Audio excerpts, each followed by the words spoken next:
नमस्ते दोस्तों, आप लोग को स्वागत करती हूँ अपने यूट्यूब चैनल पर। आप लोग के सामने एक नकटा गीत सुनाने जा रही हूँ। अगर जो अच्छा लगेगा तो हमारे वीडियो को लाइक सब्सक्राइब शेयर जरूर करिएगा। कमेंट में बताइएगा हमारा गीत कैसा लगा। साइकिल का घंटी बजवला हमार बदनामी करवला। साइकिल का घंटी बजवला हमार बदनामी करवला। बागो बजवला बगीच बजवला। बागो बजवला बगीच बजवला। मलिया के लड़की रिझवला हमार बदनामी करवला। मलिया का लड़की रिझवला हमार बदनामी करवला। साइकिल का घंटी बजवला हमार बदनामी करवला। साइकिल का घंटी बजवला हमार बदनामी करवला।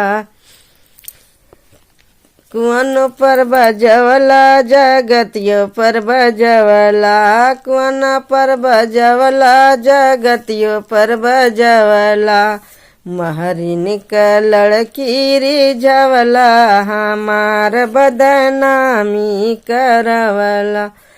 महरिन का लड़की रिझवला हमार बदनामी करवला।